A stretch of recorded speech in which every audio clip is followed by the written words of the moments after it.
Yeah, I mean, it just stopped, you know, no more masks. We can gather, we don't have to worry about being arrested. And yes, if you go, man, she looks familiar, that was me confronting the police at the church in Langley, going, please, what ministerial order are you acting under? And they had no idea, none. And that went viral for whatever reason. And it seems every church I arrive at where there's police attending, they never come back. So I'm not sure what that means, but that's gotta be good, right? Yeah. So I want to introduce you to something that's going to be one of the solutions, and it's called 300k.ca. You can get brochures over there, and it is a movement of like-minded people who value freedom, who value the family, who value respecting Canadians and will not tolerate intentional division among our nation, because that's what we're being set up for.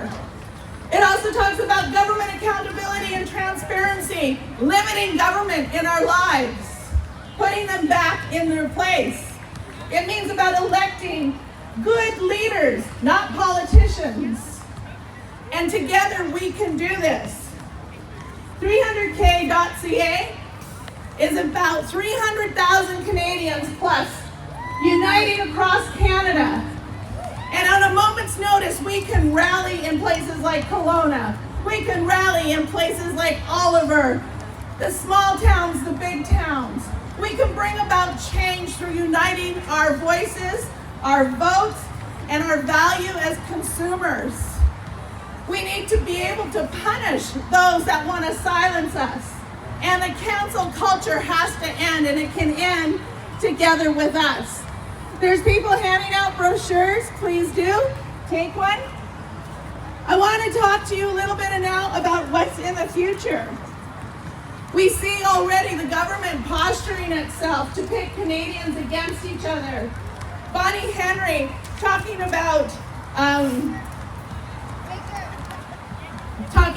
how, you know, we're being able to open up because of people getting vaccinated.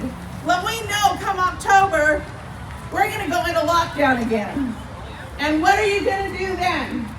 And you know who they're going to blame? All of us who didn't get a vaccination.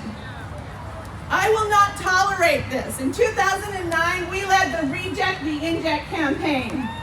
The swine flu pandemic, remember? And the minute we stood up to the government and people said, no, this is an experimental program in a very conservative way, suddenly it all went away. Do you know that the government is paying people between $100,000 and $500,000? This is a grant application to convince vaccine-hesitant people and communities, so vulnerable communities, socially economic vulnerable communities, culturally vulnerable communities, to get vaccinated. And you know what this document tells us? It says, it acknowledges that the vaccine, there's no evidence of its effectiveness. But you know what they want the groups to do? And I'm going to read directly because I can't say it any better. The key requirements to get this grant, which by the way goes to 2023. Okay, think about that. 2023. Thanks. It must be evidence-based and a significant consideration of this funding opportunity to ensure projects are result-based. So in other words, they want you to be able to prove you've convinced X amount of people what to do and how to get the vaccine. But this is what they say. Where evidence of the effectiveness of the proposed intervention, the jab, does not exist, for example, because the intervention is new. Notice that they call it the intervention here, right?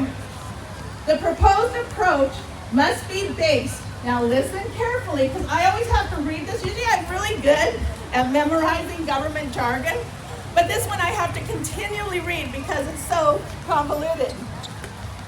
The proposed approach must be based on a clearly articulated and plausible theoretical basis. In other words, you've got to come up with a really good con and convince people of it. And And you can get $500,000 to do that. This is our money, people. We are having a war launched against us, and you know that. We can no longer stand by. We must end the division, we must unite, and we must have strong voices together on all of these issues, not just the lockdowns associated with COVID. More is coming.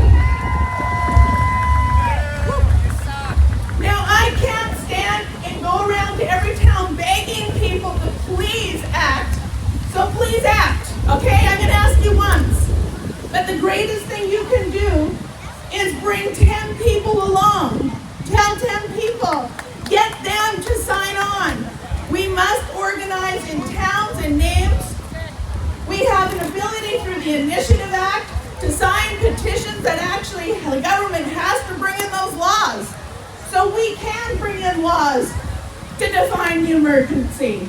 We can bring in a law to end medical services to children without parental consent. The nerve of the state to come in and tell us what to do with our children. Right. But the only way that's going to happen is if we unite and everybody here has a job to do.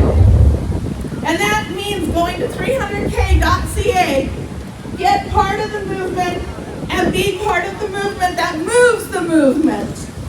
Thank you so much. God bless.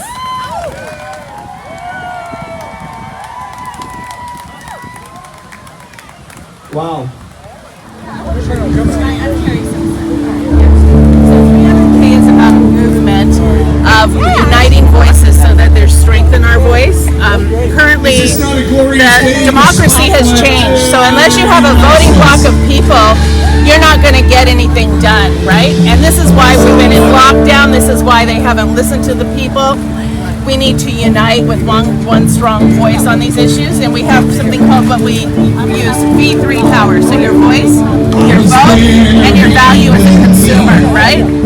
So we're putting together a movement across Canada, 300,000 Canadians plus.